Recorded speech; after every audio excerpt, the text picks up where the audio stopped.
may isang proposed trade na pwedeng magdala kay Jaylen Brown sa Lakers. Bahagi ang Lakers ng mas malaking deal na magpapadala kay Giannis Antetokounmpo sa Boston Celtics. Ayon sa proposal, makukuha ng Lakers si Jaylen Brown. Kapalit nito si Austin Reeves at 3 first-round picks. Ang tanong ngayon, sapat ba si Jaylen Brown para gawin ng Lakers ang move na ito? Sa unang tingin, madaling maintindihan kung bakit maraming Lakers fans ang magugustuhan ang trade na ito. Hindi madalas maging available ang isang player na tulad ni Brown.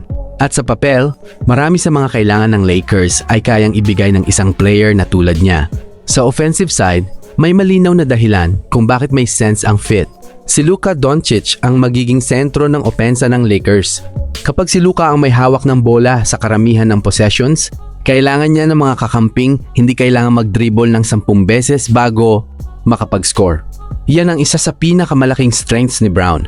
Kaya niyang tumakbo sa transition, kaya niyang umatake agad kapag may opening, at kaya niyang maglaro ng walang bola. Sa playoff basketball, mahalaga iyon. Kapag doble ang depensa kay Luka, kailangan may player na kayang samantalahin agad ang espasyong ibibigay ng depensa. Posibleng maging malaking tulong si Brown sa aspetong iyon. May isa pang area na dapat tingnan, depensa. Isa sa mga naging problema ng Lakers nitong mga nakaraang season ay ang kakulangan ng elite wing defender.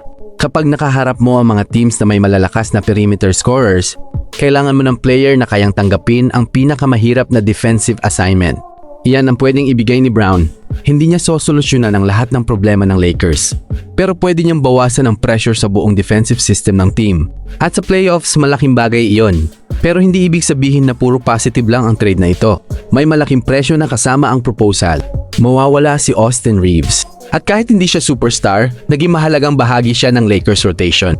Marunong siyang maglaro kasama ang stars. At napatunayan na niya na kaya niyang tumulong sa malalaking laro. Kapag nawala si Reeves, mawawala rin ang isa sa pinaka-importanteng creators ng Lakers sa likod ni Luka. At hindi madaling palitan ang ganoong klase ng player.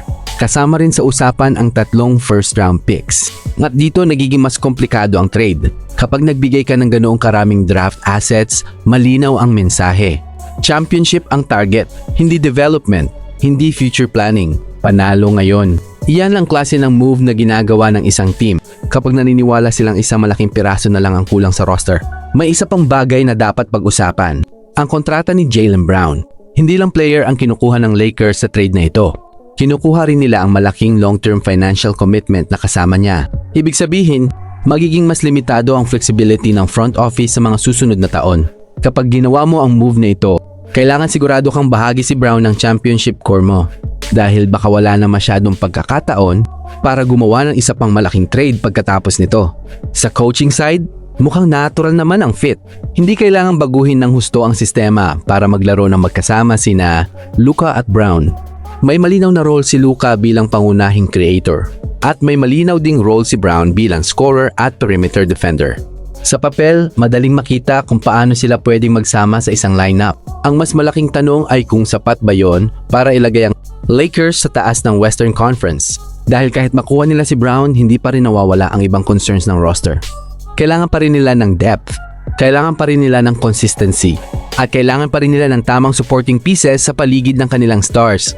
Kung basketball fit lang ang pag-uusapan, may malakas na argumento para gawin ng Lakers ang trade na ito.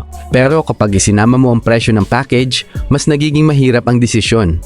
Dahil hindi lang si Austin Reeves ang kapalit. Kasama rin ang 3 first-round picks at bahagi ng future flexibility ng franchise. At iyan ang dahilan kung bakit hahatiin ng trade na ito ang opinyon ng Lakers fans. Worth it ba si Jaylen Brown kapalit ni Austin Reeves at 3 first-round picks? Para sa mas marami pang Lakers updates at NBA analysis, subscribe lang sa Usapang Lakers. Maraming salamat po.